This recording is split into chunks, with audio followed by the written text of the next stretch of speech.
మనందరం కూడా భారతీయులం. చిన్న కూడా I love my country, all Indians are my brothers and sisters అని నేర్చుకున్న వాళ్ళం. మరి ఒక మాట ప్రవీణ్ పగడాల గారు ఒక మాట చెప్పారు తన ప్రసంగంలో, మతం చంపేస్తుంది అని అన్నాడు. ఆయన ఎప్పుడు కూడా మతాన్ని ప్రకటించలేదు, ఆయన ఎప్పుడు కూడా మార్గాన్ని ప్రకటించారు. అది జీవ మార్గము, రక్షణ మార్గము, మంచి మార్గము, ప్రేమ మార్గము. ఆ మార్గాన్ని ఆయన ప్రకటించాడు. క్రైస్తవం ఎప్పుడు కూడా మతము కాదు. యేసు వారు కూడా మతస్థుడు కాదు, మతస్థాపకుడు కానే కాదు.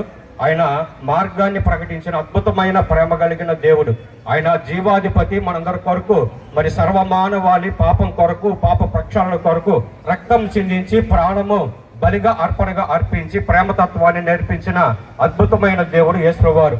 ఆయన ప్రేమలో వచ్చిన క్రైస్తవులందరూ కూడా ఆ ప్రేమ కలిగే ఉంటారు. నిజంగానే ఈ రోజు కూడా ఏ ఒక్క క్రైస్తవుడు కూడా ప్రవీణ్ ప్రగడాల గురించి అంటే గారి గురించి లేకపోతే ఆయన చంపిన వారి గురించి వేరుగా మాట్లాడలేదు, ప్రేమగానే మాట్లాడుతున్నారు. వాళ్ళ భార్య అయితే వారిని క్షమించమని కూడా అడిగింది.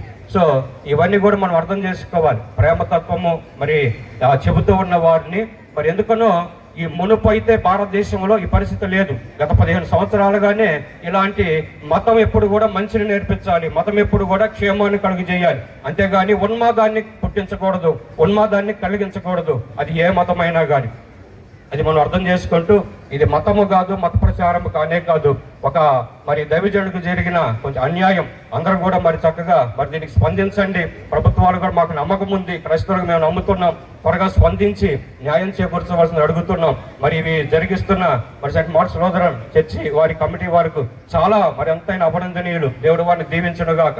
అలానే చేరవచ్చిన అందరూ కూడా మరి క్రైస్తవ సంఘీభావాన్ని తెలియజేస్తున్నారు. నిరసన కేవలం మౌనంగానే, మేమేం కూడా ఎలాంటి మరి పద్ధతులు ఉపయోగించట్లేదు, మౌనంగానే చేస్తున్నాం. ఎప్పుడు కూడా క్రైస్తవుల లక్షణమే ప్రేమ, మౌనము, శాంతి. ఇది అందరూ కూడా అర్థం చేసుకుంటారని మరి అందరూ కూడా వందనాలు తెలియజేసుకుంటూ థ్యాంక్ యూ అండి.